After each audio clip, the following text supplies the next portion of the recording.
Breath of the Wild is an expansive open-world game full of details. Some details are missed by the vast majority of players, and others are seen, but not really talked about, even 5 years after the game's release. I mean, Melania's Spring had no theories about it until Nintendo Black Crisis made a video on it in October of 2020. That's more than 3.5 years after the game released.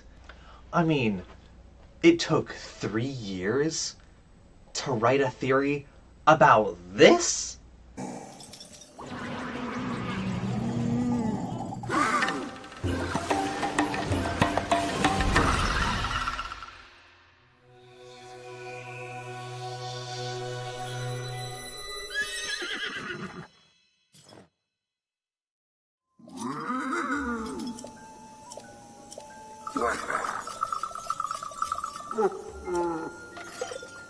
It makes you wonder if even Melania wasn't theorized about for more than 3 years.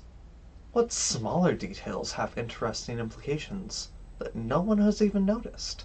Well, 3 of those will be pointed out in this video. Let's get into it. The Legend of Zelda. Flowers of the Wild. So, what details are we looking at?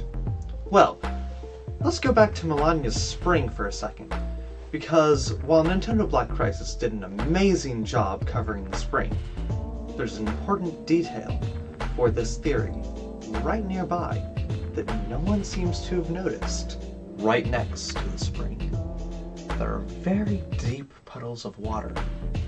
In these puddles are flowers that are only seen in 2 locations: Melania's Spring and Skull Lake.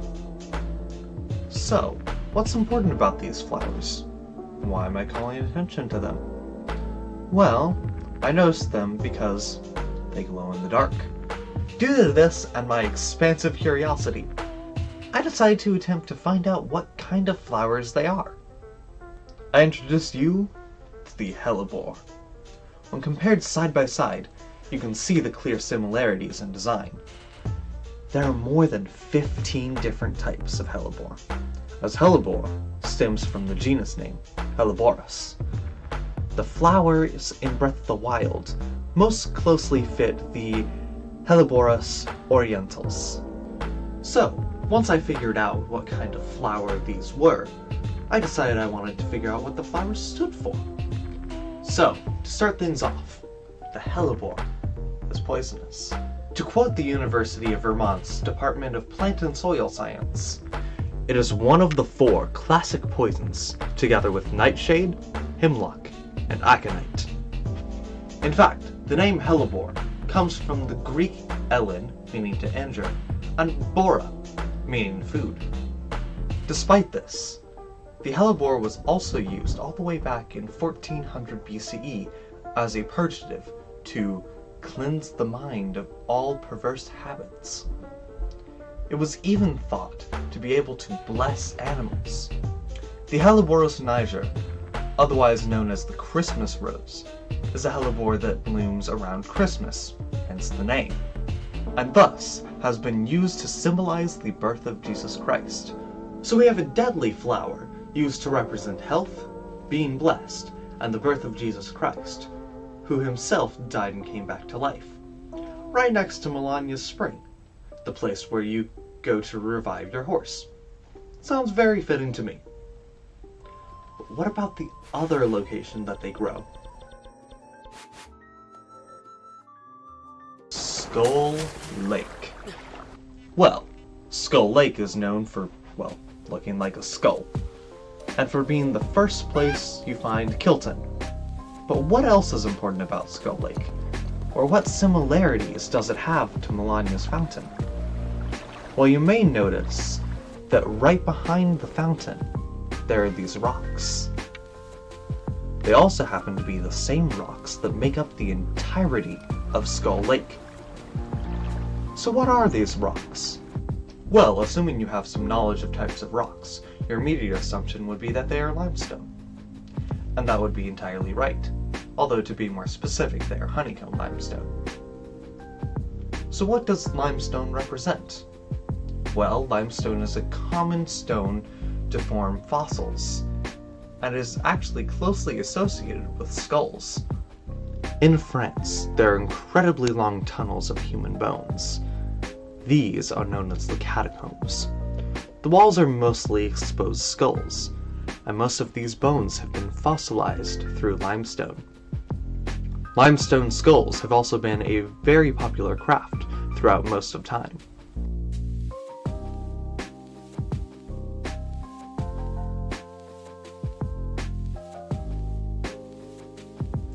Due to this, limestone is often associated with death or decay. So a tie into the symbolism of death from the Hellebore. But at this point, it still felt as though something was missing. So I decided to look a bit more into the limestone in the game. There are 4 locations where limestone is found.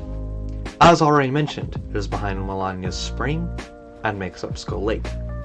But it is also found at the bottomless swamp, a giant skull housing a monster base, and the Breach of Demise. Keep that name in mind. Included in the Breach of Demise is the Ridgeland Tower.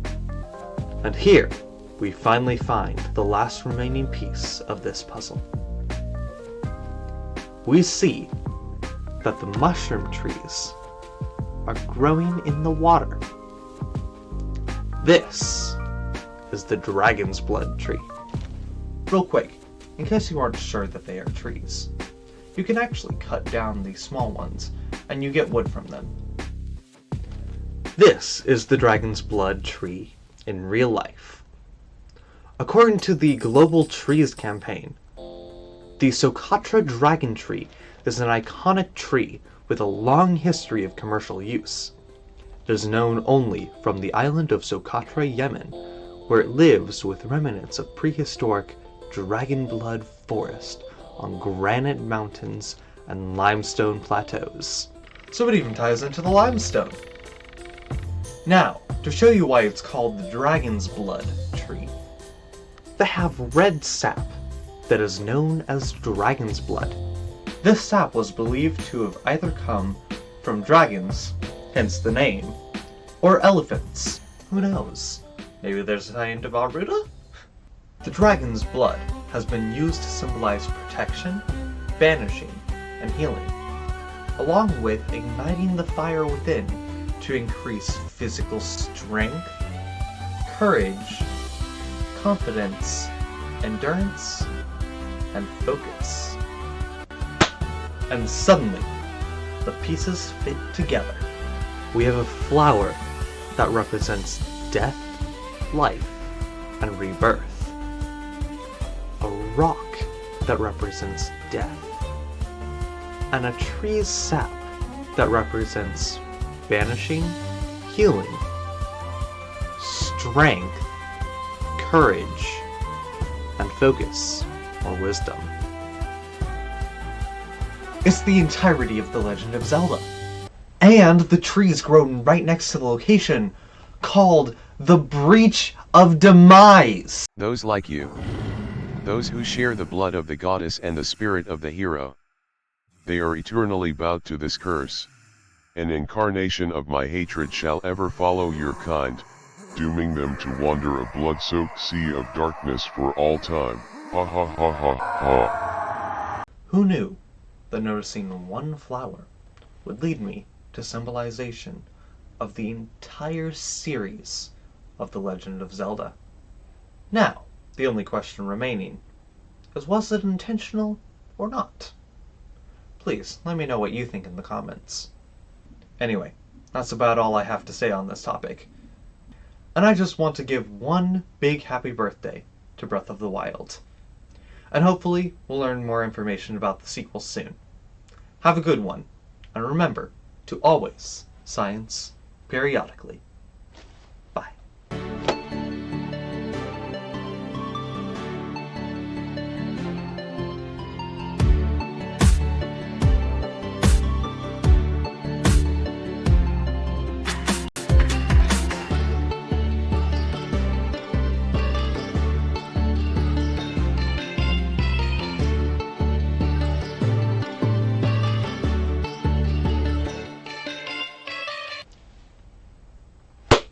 And suddenly,